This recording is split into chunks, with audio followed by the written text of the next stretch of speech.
Oi, meu nome é Michele, eu sou aluna do último semestre de Letras em Inglês e eu vou apresentar para vocês o meu produto virtual. Ele foi desenvolvido em forma de videoaula para a disciplina de Estágio Curricular Obrigatório 3. O título da minha videoaula é O uso das tecnologias no ensino-aprendizagem de língua inglesa na pandemia.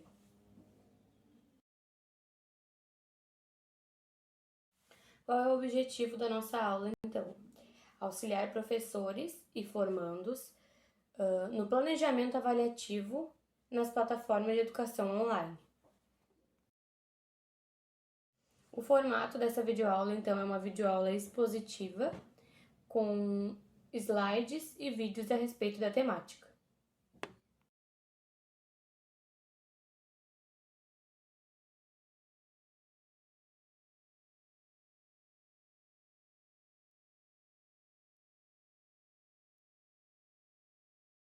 Você sabe o que acontece com o seu corpo quando você pega coronavírus?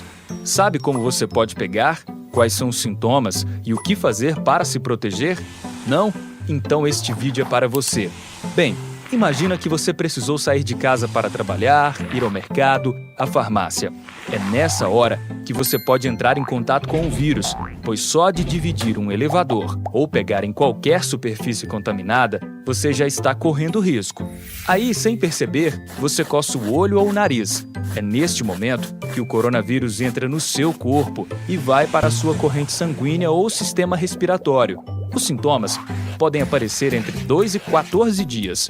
É neste período que o vírus se instala no pulmão, matando as células pelo caminho.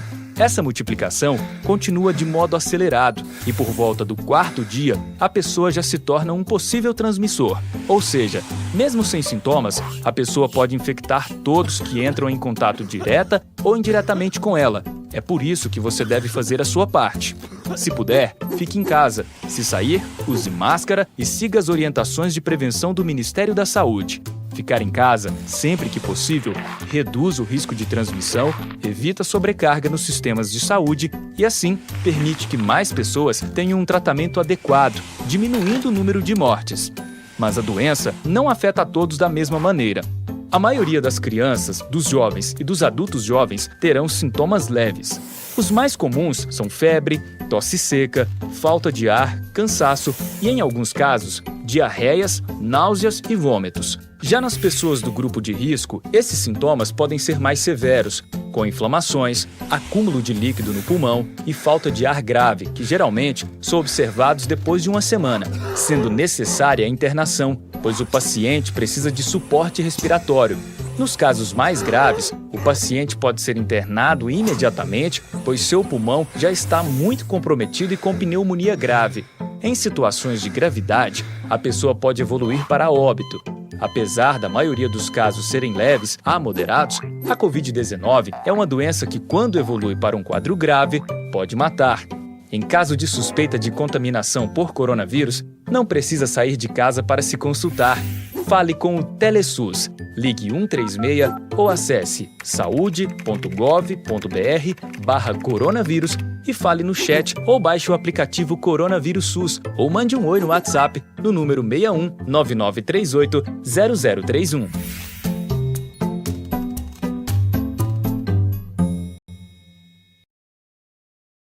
Como é que se dá, então, esse processo de ensino-aprendizagem de língua inglesa? Juan Manuel Moran, no livro Novas Tecnologias e Mediação Pedagógica, ele diz sobre o ensino-aprendizagem de maneira geral. Diz que a educação é um processo de toda a sociedade, não só da escola, que afeta todas as pessoas o tempo todo, em qualquer situação social, profissional e de todas as formas possíveis. Toda a sociedade educa quando transmite ideias, valores e conhecimentos, e quando busca novas ideias, valores e conhecimentos. Família, escola, meios de comunicação, amigos, igrejas, empresas, internet, todos educam e ao mesmo tempo são educados. Isto é, todos surpreendem mutualmente, sofrem influências, adaptando-se a novas situações. Aprendemos com todas as organizações e com todos os grupos e pessoas aos quais nos vinculamos. Então, o que ele quer dizer? Que a educação não é um processo exclusivo da escola.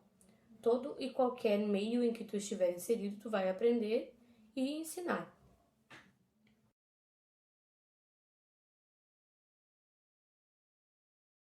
A BNCC também traz uma série de competências específicas da língua inglesa, né? Essas competências, elas estão dispostas na BNCC, assim como as outras informações que eu citei, na parte do ensino fundamental. Porém, elas são abrangentes ao ensino médio. Quando a gente parte para a parte da BNCC de língua inglesa no ensino médio, ela retoma as informações contidas no ensino fundamental. Então, elas servem tanto para o ensino fundamental quanto para o ensino médio.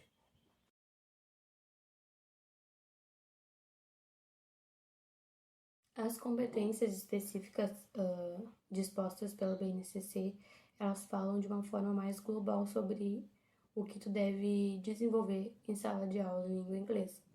Uma das questões que ela cita é a tecnologia. Claro que quando a BNCC foi desenvolvida, jamais se imaginou um cenário educacional como o que a gente vive hoje. Mas a gente deve considerar esse aspecto. Se a BNCC já prevê o uso da tecnologia, então a gente tem que tirar desse momento, né, algo produtivo em relação a isso. Fazer com que os nossos alunos se habituem às tecnologias, porque elas estão aí em todas as áreas, né, em todos os meios sociais e comunicativos. Não tem como fugir da tecnologia, infelizmente ou felizmente. Mas a gente tem que ensinar os nossos alunos a ver a tecnologia também como uma ferramenta de aprendizagem, né? Muitas vezes a gente vê a tecnologia como uma ferramenta de diversão, né? E não enxerga na tecnologia as facilidades, tanto para a educação quanto para trabalho, enfim, que ela pode trazer. Então, uma das competências é a tecnologia e a gente deve explorar ela nesse momento em que o ensino é 100% tecnológico.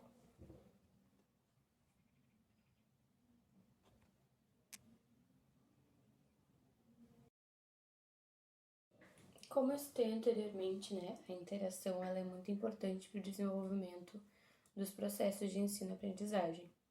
Então, o que mudou com a pandemia, né, e com as aulas que não eram mais presenciais? Essas aulas, elas foram para o virtual. Não teve um tempo hábil de adaptação por parte dos professores nem por parte dos alunos, né? Outra questão muito importante é os recursos. Muitos alunos não tinham e não têm ainda acesso às ferramentas que possibilitavam a aula online. Isso dificultou muito. Os professores, muitas vezes, tendo uma formação acadêmica mais antiga, não tiveram acesso a essas tecnologias durante a formação, então não sabiam utilizar, né? A gente sabe que os formandos que saem mais atualmente da faculdade têm um convívio maior com as tecnologias, com computador, celular, enfim, e aqueles professores que se formaram há mais tempo não tiveram esse contato, né? Tiveram muito mais contato com livros, enfim, e não com essas tecnologias. Outra questão é a adaptação, né? Como é que tu formula a tua aula e a tua avaliação para essa plataforma se tu nunca teve contato com isso antes? Muitas atividades que a gente oferece aos nossos alunos, elas precisam do presencial. Então, o professor teve que mudar completamente a forma dele, tanto de dar aula quanto de avaliar. Quais são, então, as recomendações para o processo avaliativo durante as aulas online? A avaliação, primeiramente, independente do formato de aula e de ser presencial ou não, ela deve ser vista como uma ferramenta pedagógica e ela precisa ser contínua e diversificada. O que isso quer dizer? Tu não pode avaliar um aluno só lá no final. Tipo, tu deu um semestre inteiro de aula e no final tu vai dar uma prova e o teu aluno vai ter que responder sobre o conteúdo do trimestre inteiro. Ou, né, não ser diversificada, quer dizer, tu fazer sempre as mesmas avaliações, os mesmos processos avaliativos. Os teus alunos não são todos iguais, eles são diversificados. Então, as tuas avaliações também precisam ser. A quantificação do conhecimento já era uma questão muito criticada, né? Mesmo antes da pandemia, tu avaliar teu aluno com base em notas. E ela foi ainda mais criticada com a função de tu não poder dar a aula presencial. Já que a gente vai ter que mudar os processos avaliativos, que a gente mude eles como um todo, né? O que a gente, então, dá como ideia, né? A formulação de projetos, entregas pequenas, tu fazer uma atividade menor e fazer todas as aulas, em vez de tu fazer uma prova enorme lá no final. Uma ferramenta muito boa para as aulas online e principalmente para as avaliações online são os questionários do Google Docs, que tu consegue fazer o questionário, mandar para o teu aluno, ele responde. Tu tem a opção ali de colocar um nome, ele colocar um nome, se identificar e responder aquela avaliação e te retornar como se fosse uma prova de sala de aula.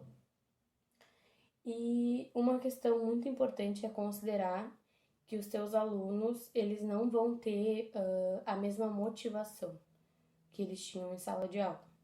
Por quê? Porque nem a gente tem, às vezes, a mesma motivação. Se tu pensar, tu tá indo pra escola. Tô indo pra escola, não tô indo só pra dar aula, e o teu aluno não tá indo só pra assistir a aula. Tem outras coisas que envolvem a escola, outras questões sociais. E quando tu tá dentro da tua casa, essas questões elas não acontecem, né? Então é claro que o aluno ele vai estar muito menos motivado em casa do que ele estaria na escola, e isso precisa ser considerado também nos processos avaliativos.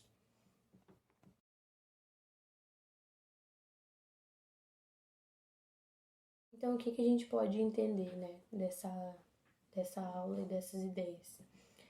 É possível dar aula à distância, só precisamos nos adaptar às situações. Tu não vai conseguir dar aula presencial e online da mesma forma. Isso é impossível. A interação é diferente, as ferramentas são diferentes, então, consequentemente, o resultado vai ser diferente, tanto para ti como professor, quanto para o teu aluno, né? O que a gente tem que pensar é que, se a gente considerar que o aluno já vai estar menos motivado do que em sala de aula, o nosso papel, então, é formular uma aula que pelo menos faça com que ele queira assistir. Porque se tu chega desmotivado na aula e ela é mais desmotivante ainda, tu não vai querer fazer parte daquilo ali, né? Claro que, se a gente falar de ensino fundamental e ensino médio, o aluno ele é obrigado a frequentar, mas essa obrigação ela não precisa ser vista dessa forma, como uma obrigação.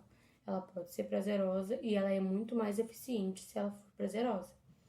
Então, a gente tem que pensar, repensar, né, a nossa forma de ensino, trazer ela para mais perto do aluno e fazer com que ela seja útil para ele, tanto em inglês como em qualquer outra disciplina. O teu aluno ele precisa saber para que ele está aprendendo aquilo ali, por que ele está aprendendo, o que ele está aprendendo, e em casa mais ainda, né? Porque tu não tem aquele contato ali com o teu aluno tão de perto quanto tu teria. Então, ele precisa que o ensino seja ainda mais significativo para que ele tenha pelo menos um pouco de motivação, né, em relação ao que ele teria em sala de aula. Por último, eu deixo aqui então as referências bibliográficas que foram utilizadas para a elaboração dessa videoaula e agradeço por vocês terem assistido. Espero que essa videoaula seja útil e agradável de assistir. Obrigada!